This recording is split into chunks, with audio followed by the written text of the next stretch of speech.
Okay, अब यो टाँचा हो हाम्रो हुलाकमा युज गरिरहने। हुलाकमा काम गर्ने धेरै साथीहरूलाई यो जानकारी छँदैछ। अब यो टाँचा चाहिँ हाम्रो पुराना बिग्रिएका थिए र यसपालि चाहिँ हुलाक सेवा विभागले सम्पूर्ण देशैभरिका हुलाकलाई र जिल्ला हुलाक सँगै पालिका हुलाकहरूलाई हुलाक टाँचा भर्खरै प्रोभाइड गर्नुभएको छ। अनि यसरी त्यहाँ प्रोभाइड भएर आइसकेपछि यसरी ठ्याक्क त्यो डेट हुन्छ।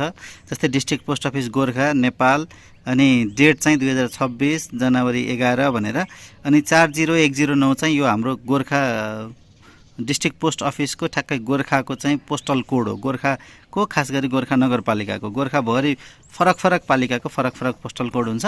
अब त्यो चाहिँ खासै अरू केही चेन्ज गर्नु पर्दैन भने यहाँनिर जुन डेट छ यो डेट चाहिँ एभ्रिडे हामीले चेन्ज गर्नुपर्ने हुन्छ।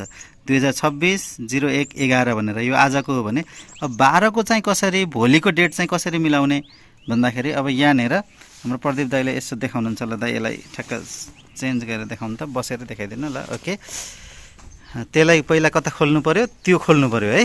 ओके, त्यो खोलेर त्यो लुज हुँदो रहेछ। त्यो लुज भएपछि बल्ल यसलाई खोल्ने। ओके, त्यो खोल्ने सानो क्लिप, पहिला त्यो ठुलो माथिको काठको भाग लुज भएर अब यसलाई निकालेर ठ्याक्कै डेट त्यसलाई 12 बनाइदिनु त दाइ। जस्तै भोलिको 12 कहिले हुन्छ, त्यो अरू सर्नु भएन, त्यो मात्रै। ओके ल, सायद बन्यो होला। अब त्यसलाई फेरि अघि जस्तै टाइट गर्नु पर्यो। ओके, अब त्यसलाई पहिला त्यो सानो हुकलाई टाइट गर्नु पर्यो। ओके, घुम्यो। अब त्यसलाई टाइट गरौँ। अब त्यसपछि उता यो टाइट भयो भने उतापट्टि काठकोलाई पनि फेरि टाइट गरौँ। ल एकचोटि फेरि यसमा ढ्याप्प गएर एकचोटि हान्नु त दाइ। ल ठ्याक्क गर्नु है।